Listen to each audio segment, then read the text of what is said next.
Any एक विदेशी लड़की थी। उसके माँ बाप बचपन में ही मर गए थे। हमेशा गरीबी का जीवन जीने वाली एनी को एक भारतीय प्यार का झांसा देकर भारत ले आया, लेकिन कुछ ही दिनों बाद वह उसे अकेला छोड़कर उसका सारा पैसा लेकर फरार हो गया। ओह गॉड, अब मैं कहाँ जाऊंगा? यहाँ तो मैं किसी को नहीं जानता। अगर वो लड़का मुझे मिल जाए तो उसका मर्डर कर दूं। What do I do now? Any बैठी हुई रो रही थी। तभी एक लड़के शुभम ने कहा, तुम यहाँ अकेली बैठी क्यों रो रही हो? मुझे बताओ, क्या मैं तुम्हारी कोई मदद कर सकता हूँ? एक लड़का मुझे चीट करके इंडिया ले आया। वह मुझसे मेरा सारा पैसा लेकर भाग गया। अब मैं कहाँ जाऊंगा? Very sad. तुम चाहो तो मेरी कंपनी ज्वाइन कर सकती हो। मेरी कंपनी में बहुत से लोग काम करते हैं। तुम्हें अच्छी सैलरी भी मिलेगी और साथ में रहने की जगह भी। शुभम उसे अपनी कंपनी में ले गया और सारा काम समझाया। उसे रहने के लिए उसने सर्वेंट रूम भी दिया। एनी सारा काम सीख गई। शुभम भी उसके काम से बहुत खुश था।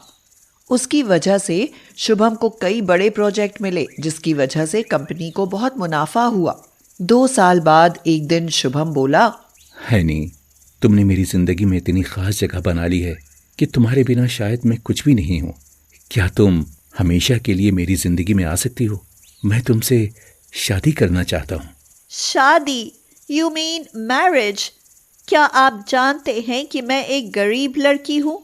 मेरे आगे पीछे कोई नहीं है, ना घर है ना कोई अपना। ऐसा मत कहो एनी, तुम इस कंपनी और मेरी जिंदगी की मालकिन हो। और रही बात घर की, मेरा घर इतना बड़ा है कि तुम सोच भी नहीं सकती। पूरे 50 यानी 50 रूम्स हैं हमारे घर में। Oh my God, 50 rooms! Shubham और एनी ने बिना किसी तामझाम के मंदिर में शादी कर ली। एनी दुल्हन बनकर जब ससुराल गई, उसे देखते ही शुभम की माँ रत्ना का पारा चढ़ गया। वह गुस्से से बोली, ये दुल्हन बनाकर कौन परकटी ले आए हो शुभम बेटा? माँ, ये एनी है, हमारी कंपनी की मैनेजर। हम दोनों एक दूसरे को बहुत प्यार करते हैं, इसलिए हमने शादी कर ली है। क्या कहा? प्यार करते हो? प्यार तो तुम अपनी टॉमी से भी करते हो, तो क्या सबसे शादी करोगे? ये क्या कह रही हो माँ? वो कोई इंसान थोड़ी है। तो ये कहाँ से इंसान लग रही है? ये ऊंचे नीचे कपड़े, ये सूट बूट, कहाँ से बहू लग रही है ये? जाओ, मैं नहीं मानती इसे अपनी बहू। हाँ सासू माँ, प्लीज, आप एंग्री क्यों होता है? मैं आपको कभी शिकायत का मौका नहीं दूंगा। हे भगवान, मेरे कैसे कर्म फूट गए। अब ये क्या ऐसे बोला करेगी? जल्दी अंदर आ जाओ। किसी ने तुम्हें बाहर ऐसे बोलते सुन लिया तो मेरी तो नाक ही कट जाएगी। एनी अपनी नाराज सास के साथ अंदर आ गई। शुभम का घर देखते ही वह हैरान हो गई और बोली, शुभम, इतना बड़ा घर मैंने कभी नहीं देखा। मैं तो इसमें खो ही जाऊंगा। रात गुजर गई। सुबह सुबह रत्ना चिल्लाई, बहू, हमारे घर में 12 बजे तक नहीं सोते। उठो, आज पहला दिन है। उठकर जल्दी नहा धो लो, रसोई में आ जाओ। कुछ मीठा बनाकर शगुन कर दो। ओ माय गॉड, आँख ही नहीं खुली। शुभम सो रहे हैं, किससे पूछूं? अब न जाने बाथरूम किधर मिलेगा, कहीं मैं खो न जाऊं। जब तक वह कपड़े निकाल रही थी, शुभम उठकर बाहर जा चुका था। उसने एनी को परेशान घूमते हुए देखकर पूछा, अरे एनी, इतनी उदासी क्यों हो और हाथ में ये तौलिया लेकर कहाँ जा रही हो? I am so disappointed. तुम्हारे घर में बाथरूम नहीं मिल रहा है। अरे क्या तुम भूल गई कि बाथरूम हमारे कमरे में है? और अब हमारा कमरा किधर है? चलो मेरे साथ, मैं बताता हूँ। अभी कमरे से बाहर आई और अभी भूल गई। कुछ देर बाद रत्ना की फिर आवाज आई, बहू कहाँ हो? जल्दी रसोई में आ जाओ। मैं तुम्हारी नौकर नहीं कि नाश्ता भी कमरे में ही लेकर आऊंगी। एनी रसोई में चली गई और चुपचाप रत्ना की मदद करने लगी। सुनो, क्या नाम है तुम्हारा? एनी टैनी। जाओ, अपना नाश्ता कमरे में ले जाओ। एनी बेचारी डरी हुई सी नाश्ता लेकर चल पड़ी, लेकिन किधर को जाए? सब दरवाजे, कमरे, रास्ते सब एक जैसे थे। घबराहट में वह भूल गई कि किधर से आई थी। वह बार बार कमरों में जाती और खाली कमरा देखकर वापस लौट आती। अंत में जो कमरा बचा था वही उसका कमरा था, लेकिन तब तक नाश्ता ठंडा हो चुका था। अरे ये क्या, नाश्ता तो ठंडा पड़ा है। क्या सुबह ही बना कर रख दिया था? चाय भी पानी बन गई है। ये घर बनाने के लिए कौन सा इंजीनियर बुलाया था? 50 रूम्स और सेम डिजाइन, सेम लोकेशन। आप लोग अपना कमरा कैसे पहचान लेते हैं? मैं 1 घंटे से हाथ में नाश्ता लिए अपना रूम ढूंढ रही थी। मैं थक भी गई। पीछे से रत्ना आकर बोली, क्यों, तुम्हारा घर नहीं था? अपना घर कैसे पहचानती थी? जैसे तुम अपना घर पहचानती थी वैसे हमको भी पता है, लेकिन कुछ देखा हो तब ना। पता नहीं शुभम इस उड़न तश्तरी को कहाँ से उठाकर लाया है। लगता है फुटपाथ पर पली है। माँ, माना कि एनी गरीब है, लेकिन आपको ऐसे नहीं कहना चाहिए। आखिर वो अब हमारे घर की बहू है। 1 सप्ताह बीत गया। रत्ना बोली, शुभम, तुम लोगों ने शादी तो कर ली, लेकिन हमारी भी समाज में कोई इज्जत है, इसलिए मैंने एक बड़ी सी रिसेप्शन पार्टी रखी है। सारी तैयारियां तुम दोनों को ही करनी है। हाँ। एनी सोचने लगी, क्यों ना मैं हर एक कमरे की डेकोरेशन अलग तरीके से करूं, जिससे मुझे अपने कमरे की पहचान हो जाएगी। लेकिन इसमें तो बहुत समय लग जाएगा। हाँ, ये ठीक रहेगा कि मैं रूम के गेट पर नंबर लिख देती हूँ। अरे नहीं, कोई हमें पागल समझेगा। ये घर है, कोई होटल थोड़ी ही है। परकटी सुनो, अगर ऐसे ही सोचती रही तो काम कब होगा? जल्दी करो, कहीं ऐसा ना हो कि कमरा ही ढूंढती रह जाओ। हाँ। एनी बेचारी जी जान से तैयारियों में जुट गई। रिसेप्शन का समय नजदीक आ गया। रत्ना भी इंतजार में थी कि उसे एनी को सुनाने का मौका मिले। बहू, तैयारियां तो बहुत अच्छी हो गईं, अब जाकर तैयार हो जाओ।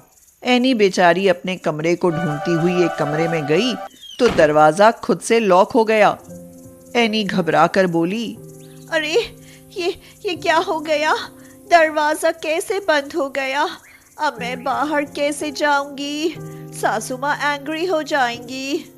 एनी घबराहट के मारे बेहोश हो गई।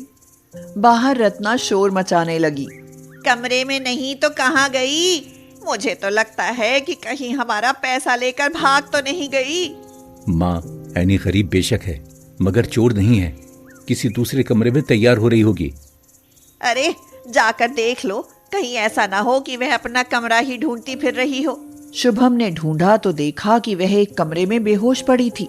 उसकी स्थिति देखकर शुभम और रत्ना उसकी तरफ दौड़े। बड़ी मुश्किल से एनी को होश आया। रत्ना ने पूछा, उठो बहू, उठो, तुम्हें क्या हो गया? अगर ज्यादा देर हो जाती तो पता नहीं क्या अनर्थ हो जाता। सासू माँ, दरवाजा अंदर से लॉक हो गया। मैं डर के मारे बेहोश हो गई। सास हूँ, बेशक तुमसे नाराज हूँ, लेकिन इसका मतलब ये नहीं कि तुम्हें इतना डराऊं कि तुम्हें कुछ हो जाए।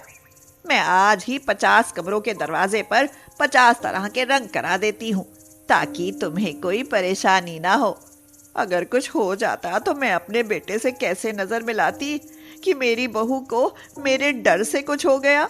सासू mom, really you are my real mother. ये क्या कह रही है शुभम? माँ, ये कह रही है कि आप सच में उसकी सगी माँ हो। ये भी तो मेरी बेटी है। चलो अभी मुझे बहू को तैयार भी करना है, कहीं ये फिर से न खो जाए। उसके बाद रत्ना ने हर एक कमरा अलग अलग रंग में रंग दिया। अब गरीब बहू 50 कमरे वाले ससुराल में बहुत खुश रहती थी। पूरब का घर कश्मीर की घाटियों के बीच एक छोटे से गांव में था। प्रकृति के अद्भुत नज़ारों के बीच पूरब और उसकी माँ केतकी आराम से अपना जीवन व्यापन कर रहे थे। पूरब वहाँ टैक्सी चलाया करता था। देश विदेश से आने वाले लोगों को वह अपनी टैक्सी से कश्मीर की घाटियों में घुमाया करता था। एक दिन केतकी बोली, सुन पूरब, मैं 50 बरस की हो चुकी हूँ और तू भी कोई बच्चा नहीं है। अब तेरी उम्र हो गई है, अपना घर बसा ले। कल को मुझे कुछ हो गया तो अकेला रह जाएगा, समझे? अच्छा माँ, ठीक है। फिर तो किसी विलायती मेम साहब को ले आता हूँ तुम्हारी बहू बनाकर, क्योंकि यहाँ की लड़कियां तो मुझसे शादी करने से रही। यहाँ की लड़कियां तो तुम्हें सब भैया कहकर पुकारती हैं। शादी के लिए फिर बची कौन? अरे माँ, ज्यादा चिंता मत किया करो, समय आने पर सब हो जाएगा। अच्छा चलो, अब जल्दी से खाना बना दो। शायद आज देर तक घर लौट पाऊंगा। सुभाष ने कहा है कि आज मुझे एक लड़की को कश्मीर घुमाना है। वो लड़की वेस्ट इंडीज से यहाँ पेड़ पौधों पर रिसर्च और फोटोग्राफी करने आ रही है। आज पूरे दिन जंगलों में घूमना पड़ सकता है, इसलिए खाना साथ लेकर जाऊंगा। पूरब टैक्सी लेकर एयरपोर्ट पहुंच गया। वह लड़की आ चुकी थी, लेकिन लड़की, इतनी काली लड़की तो उसने कभी नहीं देखी थी। वह लड़की कृषा बोली, हे हेलो, क्या तुम मुझको यहाँ के जंगलों में घुमा सकते हो? अरे ना बाबा ना, अगर इस लड़की को जंगलों की तरफ ले गया तो वहां के लोग तो इसे जंगली जानवर समझकर मार डालेंगे। अरे शक्ल तो देखो इसकी, कितनी काली कलूटी है ये। What you say? I can't understand. पूरब को पर्यटकों के साथ रहते रहते इंग्लिश तो अच्छी तरह आ गई थी। वैसे भी वह पढ़ा लिखा था, लेकिन कोई नौकरी नहीं मिल पाई, इसलिए घर खर्च के लिए टैक्सी चलाना शुरू कर दिया। क्या आप हिंदी समझती हैं? थोड़ा थोड़ा। अब वो मैं ये कह रहा था मैम साहब कि यहाँ जंगलों में जानवर रहते हैं, आपको रिसर्च ही तो करनी है। चलिए मैं आपको ऐसी जगह घुमाता हूँ जहाँ बहुत सारे पेड़ पौधे हैं। Okay sure. पूरब ने उसे बहुत सारे पेड़ पौधों के बारे में बताया। कृषा ने बहुत से पेड़ पौधों के फोटो भी खींचे। चलते चलते दोनों की बातचीत हुई। कृषा ने पूरब को बताया कि वह अनाथ है, उसका कोई नहीं है। वह भी इंडियन थी, लेकिन एक वेस्ट इंडीज आदमी उसकी माँ को प्रेम जाल में फंसाकर अपने साथ ले गया था और कुछ दिनों बाद उसे छोड़ दिया। उसके जन्म के कुछ दिन बाद कृषा की माँ भी मर गई। तब से वह अनाथों की तरह पली बढ़ी है। उसकी बातें सुनकर पूरब का मन भर आया और कृषा से उसे लगाव हो गया। कृषा, यहाँ इतने दिन कहाँ होटल में ठहरोगी? तुम एक काम करो, मेरे साथ मेरे घर चलो। अभी तो तुम्हारा बहुत सारा काम बाकी है। Oh, I'm so happy. You're so good. आपकी फैमिली को कोई प्रॉब्लम नहीं होगी? घर में केवल मेरी माँ है, उन्हें तुमसे मिलकर अच्छा लगेगा। पूरब कृषा के साथ घर पहुंचा। केतकी ने पूछा, ये कौन है पूरब? लगता है कोयले की खान से निकल कर आई है। माँ, ये कृषा है, वही लड़की जो विदेश से यहाँ पेड़ पौधों पर रिसर्च करने आई है। माँ, इसके रहने का इंतजाम अपने ही कमरे में कर लो। अब ये 1 सप्ताह हमारे घर में ही रहेगी।